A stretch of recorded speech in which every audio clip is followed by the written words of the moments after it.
On November 6th, White House AI czar David Sacks said that there would be no federal bailout for AI. Congresswoman Alexandria Ocasio-Cortez has also come out against bailouts of AI companies. But is that actually the right policy decision?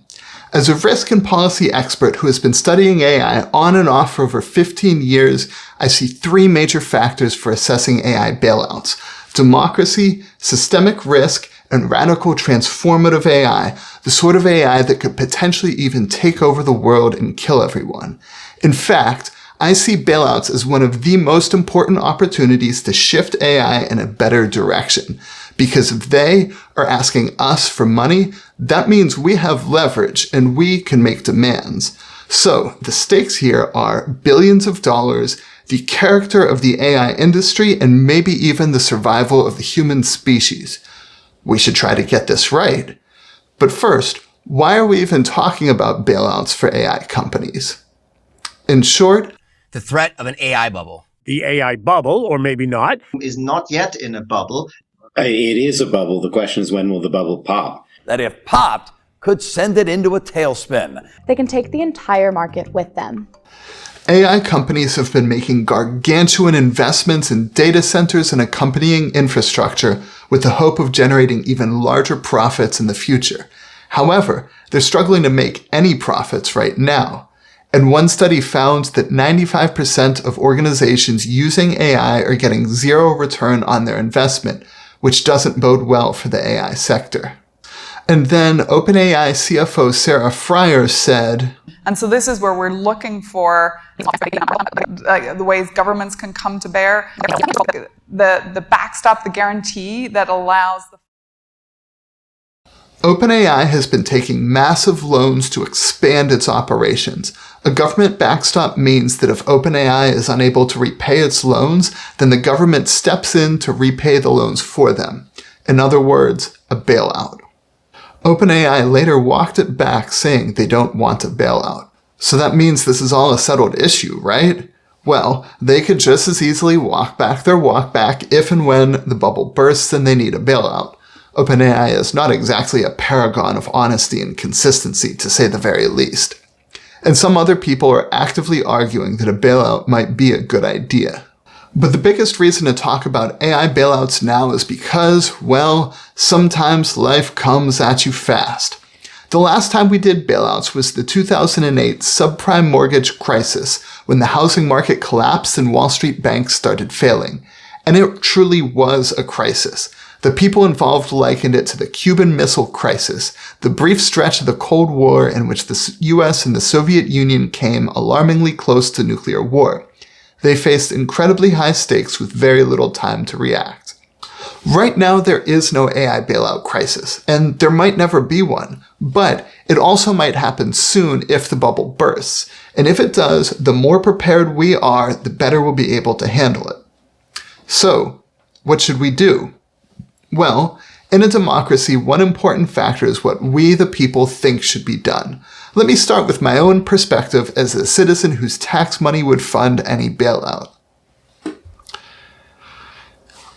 These AI companies took our intellectual property without permission or compensation to build a technology that is filling the internet with slop, driving up electricity prices and polluting the environment, all for the promise of mass unemployment and maybe even worse.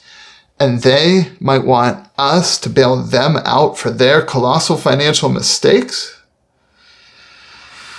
I don't think I'm alone for feeling this way. A recent survey from the Pew Research Center finds that 50% of Americans are mostly concerned about the use of AI in daily life, with only 10% being mostly excited, the others being neutral. Concern went up in 2023, which coincides with the release of ChatGPT. Then there was this from venture capitalist Brad Gerstner. I've talked with a lot of Republican senator and House members who say they are afraid to mention the words AI because their popularity ratings go down. And bailouts can be unpopular. The 2008 Wall Street bank bailouts fueled both the Tea Party movement and Occupy Wall Street. And if anything, in 2025, people have become even more cynical toward big corporations and the politicians who support them. In a democracy, those are legitimate reasons to not do an AI bailout if that is indeed the public sentiment. However, it's important to recall why we bailed out the big Wall Street banks in 2008.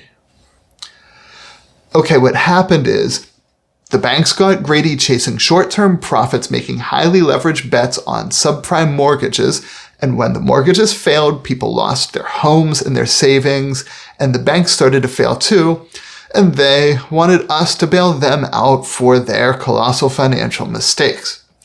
And we did it because, for all their flaws, the banks do play an important role in the broader economic system, enabling other corporations to finance their operations. Without banks, a lot of stuff just stops working. That, as much as it pains me to admit it, was a legitimate basis for the bailout. And right now, the big tech companies, they also play an important systemic role. Google Workspace and Microsoft Office 365 combined for a 95% market share of office productivity software. 95%. One second, let me set this up. If Google and Microsoft fail, we lose Google Workspace, Office 365, web search, YouTube, and Windows. And what's that? That is every organization that relies on either Google or Microsoft products. It's basically everything. So if Google and Microsoft somehow manage to go bankrupt, as much as it pains me to admit it, there is a case to be made for bailing them out so that this doesn't happen to our economy, our society. But the pure AI companies, OpenAI, Anthropic, xAI, if they die, they die. There's been talk of OpenAI becoming too big to fail. But it's important to understand it's not about how big they are, it's about how essential they are to broader economic and social systems. The energy company Enron was gigantic, but when it failed, we didn't bail it out because it didn't play a critical systemic role.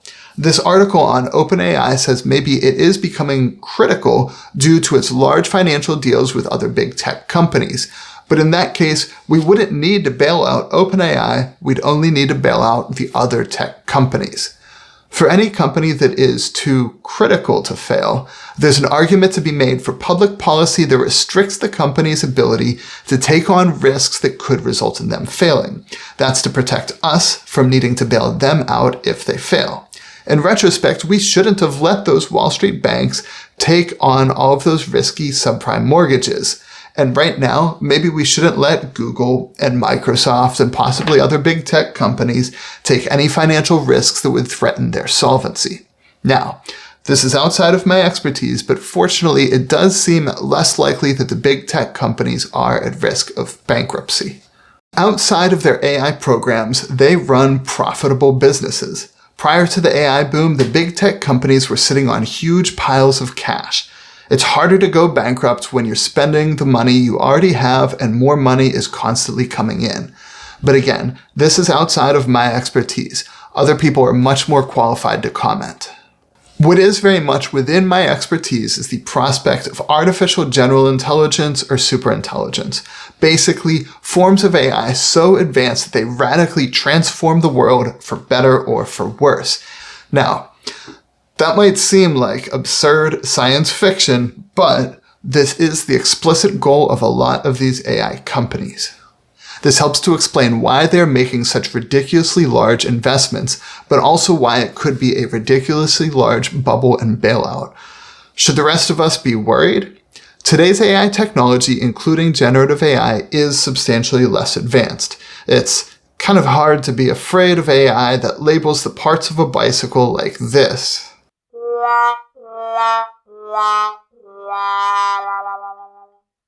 I tend to doubt that current generative AI technology is heading toward AGI or superintelligence due to fundamental limitations in the system architecture.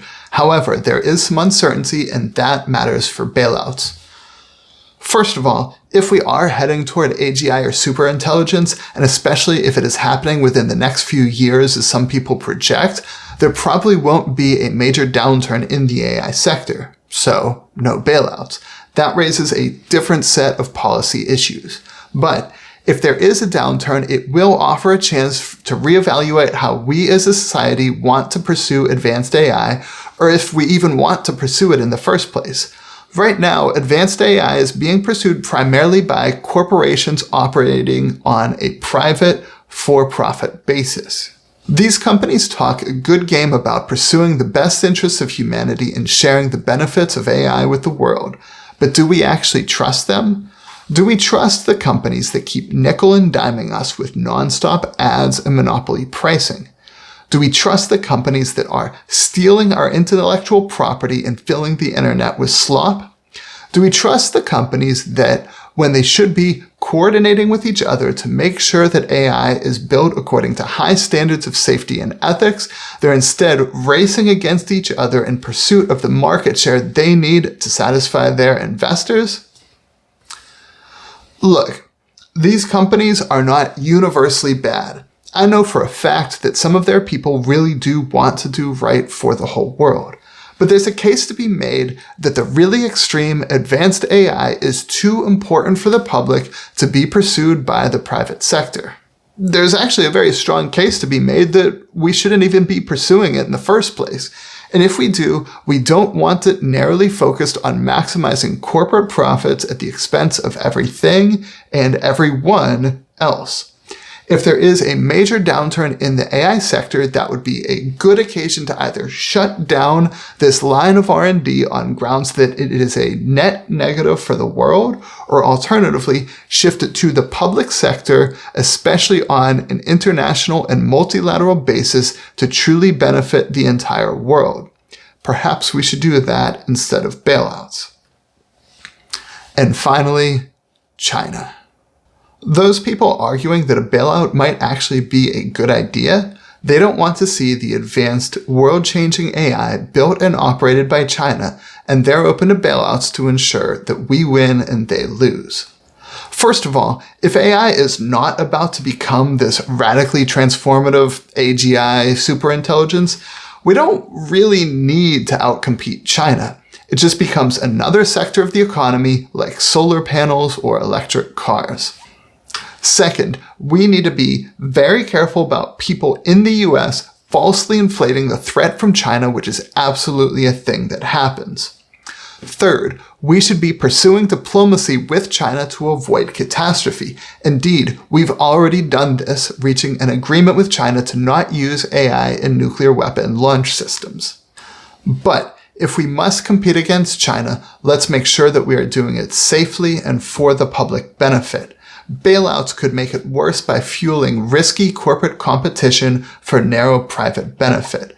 In fact, looking across the entire issue, the only case I can see for bailouts is if it's necessary to prevent a catastrophic systems collapse that could potentially happen if certain critical companies fail, especially Google and Microsoft. That said, as a professional risk and policy analyst, I acknowledge that there is uncertainty and that what I've presented here may not cover everything. So, did the White House and Ocasio-Cortez get this one right, saying no to bailouts for AI companies? First, a disclaimer. I work in a nonpartisan capacity. I do not endorse any politicians or political parties. That said, are they right to oppose AI bailouts? Yeah, maybe.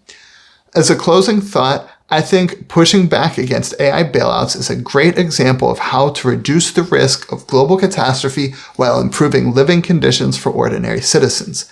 Another great example is building more housing in urban areas to reduce greenhouse gas emissions while addressing the housing affordability crisis. You can check out the video I did on that here, covering a really frankly shocking finding about how the public thinks about housing prices.